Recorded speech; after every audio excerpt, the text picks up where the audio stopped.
She saw an old woman struggling to carry her things and helped her. Then the old woman gave her a precious substance that would change her life forever. But later, someone close to her did something very bad, and everything started to go wrong. But why did the substance suddenly disappear? Why did the one who stole it start running mad on the street? Sit back and find out as we go deep into this shocking and powerful story. It was a very hot afternoon in a quiet part of the city. The sun was shining so hard, and the road was full of dust. Two friends were walking fast on the street. One was Kemi, a young woman with a kind face, the other was Lady, a young man who looked sharp and full of ideas. Kemi's clothes were old, and her face looked tired. She looked at Lady and said, "Are you sure this place will give me a job?" Lady smiled. "Don't worry, I know the manager there. I'll talk to him. Just follow me." Kemi nodded. Her legs were weak, but she kept walking. She had nothing left at home. If she didn't get this job, she didn't know what she would do next. The road ahead looked very long, but they didn't stop. Kemi was holding on to hope, and Lady was sure his connection would help her. As they turned a corner, they saw an old woman walking slowly in front of them. She was very thin, and her legs were shaking. On her head, she was carrying a big bucket of water. The bucket was heavy, and the old woman kept bending to one side.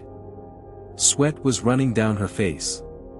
Suddenly, she stopped and called out in a tired voice, "Please, my children, help me carry this thing. My body is weak." Kemi slowed down and looked at the woman. Lady pulled her hand. "Let's go. We're already late. If we don't reach there on time, the manager will leave." Kemi looked at the old woman again. The woman's legs were shaking, and it looked like she could fall at any moment. "But she needs help," Kemi said softly.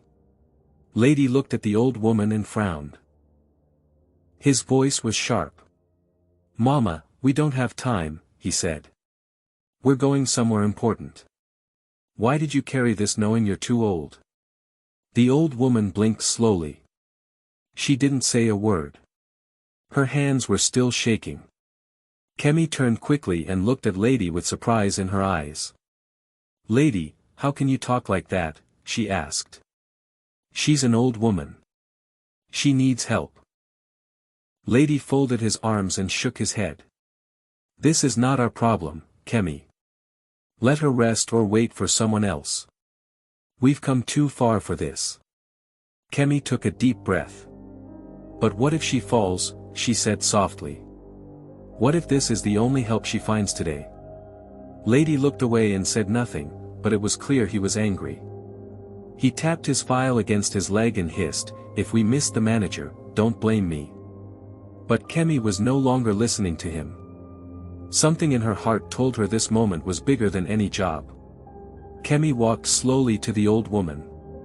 She bent down and gave her a warm smile. "Mama," she said gently, "where do you stay? I'll help you." The woman looked at her, surprised. "You will help me?" she asked. "Yes, Mama." "Give me the bucket," Kemi replied, stretching out her hand.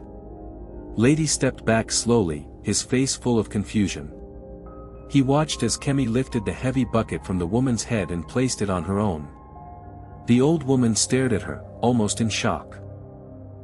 Lady opened his mouth to speak, then closed it. He looked around, unsure of what to do. Kemi turned to the old woman. "Mama, lead the way," she said with a smile. As they began to walk, something strange happened. The sun that had been so hot just moments ago started to hide behind the clouds. Lady looked up and felt something in his chest. It wasn't anger. It was the feeling that something big, something he didn't understand, was about to happen. They walked in silence, Kemi balancing the heavy bucket on her head. The old woman's steps were slow but steady now, her eyes watching Kemi with something like wonder. Lady followed behind them reluctantly, muttering under his breath. After about 15 minutes, they reached a quiet compound with a small mud house at the corner. The yard was clean, but the house looked like it hadn't seen a coat of paint in years. "This is my place," the old woman said softly. Kemi gently dropped the bucket by the side of the house. Her neck and back ached, but she smiled. "Mama, I hope the water is enough." The old woman nodded. She looked at Kemi for a long time, then reached into the folds of her wrapper and brought out a tiny leather pouch. It was dark brown, old, and tied with a red thread. "Take this," she said, holding it out to Kemi. "You won't understand it now, but this will bring you great favor. Just don't misuse it. And never tell anyone where you got it from." Kemi was confused. She looked at the pouch, then at the woman. "Mama, what is this?" "Call it a blessing. Or a key. Just keep it safe," the old woman replied, her voice strange now deep and echoing, like many voices speaking at once. Kemi hesitated, then slowly took the pouch. The moment it touched her palm, she felt a cold breeze rush through her body. She looked around. Everything was still. The old woman smiled again, but there was something mysterious in her eyes. "Go now. Your kindness has opened a door." And then, just like that, the old woman turned and went inside, closing the door behind her. Lady walked up to Kemi. "What was that about? What's in that pouch?" Kemi shook her head. "I don't know. She said it's a blessing." Lady's eyes narrowed. "You mean you helped her and she gave you something strange?" "Let me see it." Kemi stepped back. "No, she said I shouldn't show it to anyone." Lady scoffed. "Kemi, don't be naive. That thing could be dangerous. You don't even know what it is." Kemi didn't reply. Deep inside, something told her to protect it. The next day, things began to change for Kemi. The place where she had gone to ask for a job, where the manager didn't even want to see her before, called her the very next morning. They offered her the job with double the salary. That same week, someone who owed her mother money from years ago came and paid the full amount with interest. Opportunities started coming from every corner. But Lady noticed everything. He became distant, his heart filled with jealousy and confusion. One night, when Kemi was asleep, he came to her room and found the pouch. He took it. The next morning, Kemi woke up and felt a deep emptiness in her chest. She searched for the pouch everywhere. It was gone. Lady didn't show up that day. Or the day after. It wasn't until the third day that news reached Kemi. There was a madman roaming the streets near the market, shouting nonsense, pulling off his clothes, running barefoot in the sun. People were throwing stones at him, but he didn't feel it. He kept shouting the same thing. "I took it. I took it. It wasn't mine." When Kemi rushed to the market and saw the face of the madman, her heart broke. It was Lady. Kemi stood frozen at the edge of the market square, her eyes locked on Lady's disheveled figure. His hair was wild, lips cracked, and his eyes, once sharp and full of mischief, were now hollow, darting left and right like a trapped animal. He clawed at the air, speaking to things no one else could see. People whispered as they passed. "Wasn't that Al-Haji's son? He was always too greedy. I heard he tampered with something spiritual." Kemi pushed through the crowd, ignoring their stares. Tears welled in her eyes as she reached him. "Lady. It's me. Kemi." But he didn't recognize her. He backed away, shouting, "No. Don't let her come near me. She's with them. The ones in white." Kemi froze. "Them?" The crowd murmured again, some laughing cruelly, others turning away in fear. A woman beside her leaned in and said, "He's been like this since yesterday. He was found naked in the shrine compound behind the old forest. People say he must have stolen something sacred." Kemi's breath caught in her throat. She remembered the old woman's words, "Don't misuse it. Don't tell anyone where you got it." She knew, now, that the pouch was never meant to be touched by greedy hands. That night, she returned to the compound where the old woman lived. But the house was gone. Not just empty, gone. In its place was an empty field with overgrown grass. No walls. No doors. Nothing. She asked the neighbors, but they looked at her blankly. "There's never been a house there," one said.